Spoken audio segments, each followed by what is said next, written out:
الآن هي بدر جديدة، البدر الثانية التي افتتحها الله في كتابه. هذا الصمود والله رد إلى العراقيين شرفهم وكرامتهم وسمعتهم، وأنا واثق أن لهذا اليوم ما وراءه. لن تمر هذه المرأة التي ألقت بنفسها في النهر مع بناتها. تخيل الواقع، امرأة كم بلغ بها الشرف والعزة والكرامة أن تفعل كل ما فعلت والناس ساكتون.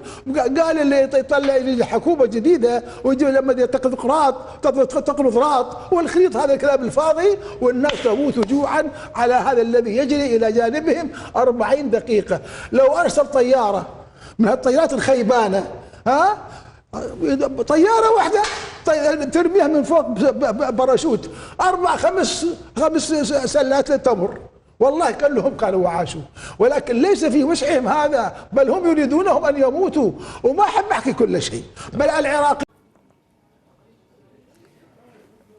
الفلوجة منطقة لم تكن داعشا يوم من الأيام، منطقة قاومت الاحتلال نقولها بصراحة، ولولا مقاومة الفلوجة وأبناء الغربية.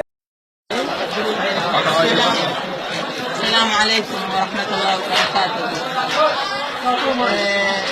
احنا الحمد لله والشكر فضل الدولة ان شاء الله، ما محتاجين لأي بشر، واحنا لو بس نسلم منه الطائرات والقصف اللي يومية ما فارقنا، يعني حياتنا هي صارت معتاد يعني عليه.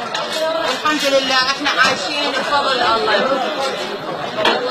والخير موجود، وان شاء الله ما نحتاج لاي دوله من هالدول اللي بس الخراب جايبه. يعني يقولون اكو ناس تموت من الجوع، اكو هيك شيء؟ والله ما مات واحد من الجوع، ان هذول ناس رزقانين وما عندهم لا حياه ولا اخلاق. لان شنو الانسان اللي صدق جايع ما يقدر يحكي، ما يقدر يقول يعني بس هذول اللي شبعانين فيريدون يطلعون يعني يشوهون سمعة الدولة. شنو الموجود هسه متوفر؟ والله الحمد لله هاي اللحوم والخضروات كلها موجودة والحمد لله. بعد والتمر هاي أهم شيء طبعا التمر اللي أن هو الرسول صلى الله عليه وسلم وصى بالتمر، الأسودين كان يأكل يا عمي، والحمد لله ما جاء بيت وفيه تمر.